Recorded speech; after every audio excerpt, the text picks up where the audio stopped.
sebagai moderator akan membimbing berjalannya diskusi kita pada hari ini. Di sini Sinan Nur Hafiza sebagai pemateri 1 dan saya di sini sendiri Tingka Indriani sebagai pemateri 2, dan di sebelah kanan saya ada Nadifa Sofiana Aziza sebagai. Jadi saya di sini sebagai pemateri 1 akan membahas 2 subtema, yaitu yang pertama tentang kebutuhan pokok manusia dan yang kedua tentang sumber daya alam. Yang pertama tentang kebutuhan pokok manusia. Kebutuhan pokok manusia ada 3, yaitu pangan itu makanan, terus sandang pakaian, papan itu kayak pembangunan, keperluan tersier. Kalau pangan itu kebutuhan primer, kalau sandang itu kebutuhan sekunder. Sedikit aja, kalau pangan itu dampak positifnya digunakan untuk mekanisasi pertanian untuk memanen. Misalkan kita tuh kan makan nasi nih, makan nasi kan berasal dari beras dari padi. Nah, petani itu bekerja untuk mengolah padi dan nanti hasilnya menjadi kebutuhan pokok manusia, itu nasi. Terus dampak negatifnya itu kalau misalkan kan biasanya padi itu ada hama, pestisida. Nah, itu biasanya kalau misalkan nggak cepet-cepet ditanganin akan merusak padi dan akan mengurangi jumlah padi tersebut, itu seperti itu. Terus yang kedua, sandang atau pakaian itu kebutuhan sekunder ya. Dampak positifnya adanya mesin tekstil yang mempercepat pembuatan pakaian. Nah, itu kan bahannya serat, terus kayak ulat sutra itu kan pakai benang, itu terus batik sama kain-kain. Terus dampak negatifnya kalau misalkan pakaian itu tuh bahannya dari plastik tuh bahaya, ini seperti itu. Terus yang terakhir papan tuh pembangunan tempat tinggal. Nah, itu dampak positifnya ya buat bangun rumah, buat tempat kita tinggal. Dampak negatifnya dapat mengurangi eksploitasi hutan ya. Sebenarnya kita kan rumah perlu kayu, batu bata, semen dan lain-lain. Nah, itu kalau misalkan bisa merusak alam juga sih sebenarnya kalau misalkan kita gunakan terus. Makanya kita harus bisa memaksimalkan sama meminimalisir konsumen, itulah produksi gitu. Terus yang terakhir, yang kedua ya tentang sumber daya alam. Nah, ini hampir sama dengan kebutuhan pokok manusia tadi. Sumber daya alam itu artinya segala sesuatu yang berasal dari alam yang dapat digunakan untuk memenuhi kebutuhan hidup manusia. Nah, intinya di sini sumber daya alam tuh banyak, ada sumber daya nuklir, listrik, terus angin, air, tanah, banyak pokoknya. Nah, di situ nanti kebutuhan kita tuh banyak, ada minyak buat kita goreng makanan ya, goreng pisang atau apa. Terus kalau nuklir itu buat kita ngisi tenaga kendaraan kita kayak motor, mobil kan butuh bensin. Terus kalau kayak listrik, nah kayak rumah kita ini kan butuh cahaya atau penerangan, nah makanya situ ada listrik. Terus dan lain sebagainya. Nah, kesimpulannya intinya kebutuhan pokok manusia tuh banyak, yaitu tadi pangan, sandang, papan, sama sumber daya alam tuh kaya ya bagi Indonesia. Udah mungkin itu saja.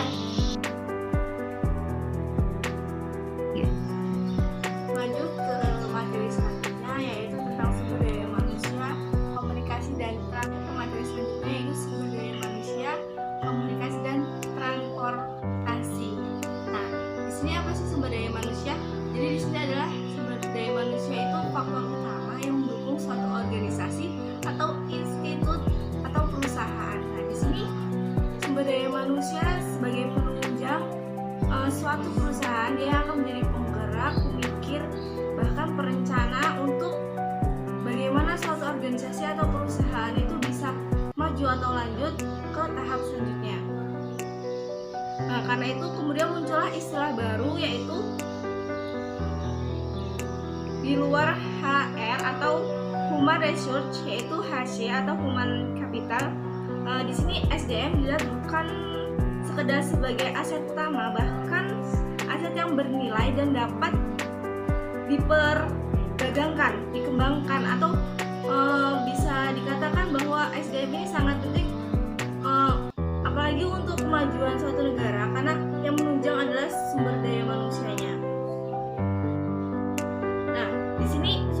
daya manusia dibagi menjadi dua, yaitu sumber daya mikro dan makro. Yang mikro adalah sumber daya manusia, individu yang bekerja dan menjadi anggota sebagai tenaga kerja, karyawan ataupun yang mengabdi kepada suatu perusahaan. Dan di sini yang makro itu penduduk suatu negara yang sudah memasuki secara mikro.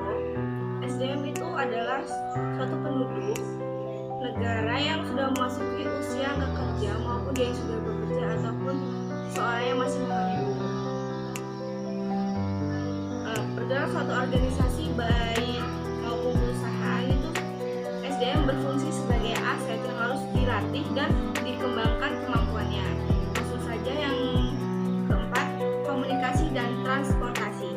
Di sini ada dampak positif dan negatifnya. Yang pertama, dengan teknologi modern ini manusia dapat menciptakan telegram yang itu diciptakan di pertengahan abad ke-20 yang dapat dipakai untuk menyampaikan pesan sampai ribuan kilometer dalam waktu beberapa yang singkat.